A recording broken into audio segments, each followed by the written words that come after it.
Hey everyone, welcome back to Corporate Decoder. Today, BC just filed its quarterly report for the 30th of June 2026, and I'm seeing a few things that stand out. Quick note, this is not financial advice, just my take on public filings for educational purposes. This report shows a company navigating tough financial waters, heavily leaning on past deals and future hopes. Let's dive straight into the financials. Looking at their balance sheet as of the 31st of December 2025, the company had total assets of about $25.9 million. That might sound okay, but by the 30th of June 2026, that number had dropped significantly to just $14.6 million. That is a big chunk of assets disappearing in just 6 months. On the other side of the coin, their total liabilities actually went up slightly from $49.9 million at the end of 2025 to $50.6 million by mid-2026. So, while their assets are shrinking, their debts are staying high or even growing a bit.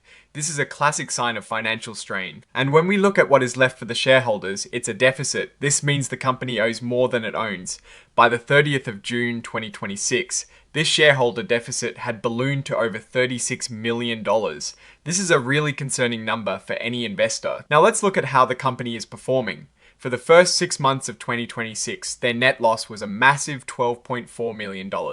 This is a big jump from the $3.5 million loss they had in the same period in 2025. They are losing money much faster now. Digging into that loss, the continuing operations alone lost $4.1 million in the first half of 2026. This is a worsening situation compared to 2025 when the loss from continuing operations was $4.5 million for the same period.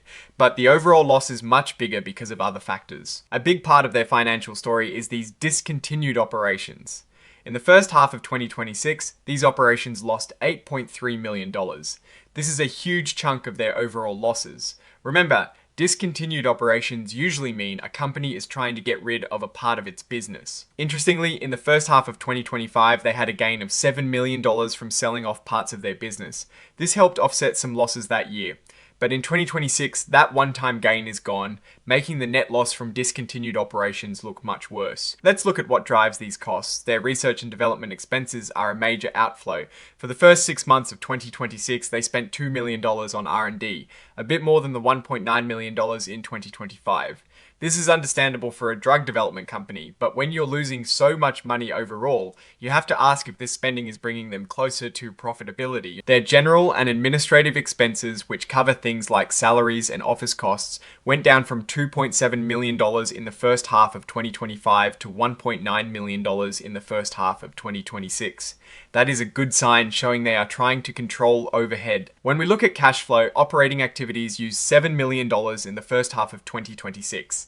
This is less than the $10 million used in the same period of 2025, which is partly due to better payment terms with suppliers, as the report mentions, but they are still burning through cash just to keep the lights on. Their investing activities brought in $4.5 million in the first half of 2026.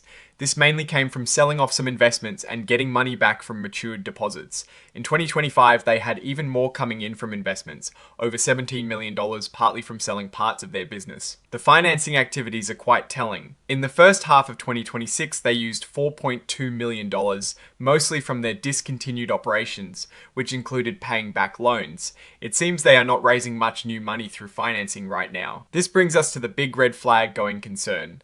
The report explicitly states that there are substantial doubts about the company's ability to continue operating in the future. They've lost money since they started, have no product revenue, and are burning through cash. They will need more money, and there is no guarantee they will get it on good terms or at all. This is a serious warning, similar to what we saw with companies like Bed Bath and Beyond before they struggled significantly.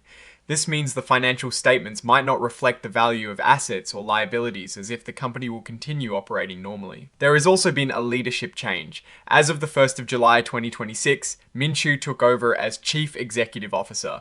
This happened after Dr. Lan Huang transitioned out of her CEO role. It is always a significant event when there is a change at the top, especially when the company is facing these financial challenges. The report also mentions that upon Dr. Huang's transition, her unvested stock options and incentives were forfeited, which could lead to a reversal of some compensation expenses in the next quarter. Now, what's the actual business plan here? They are focused on developing therapies for cancer.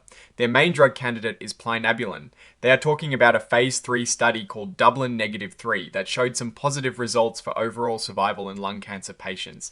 They plan to start another study, Dublin-4. They also mentioned studies and collaborations, including one with Eli Lilly and Company, though that collaboration is ending in August 2026.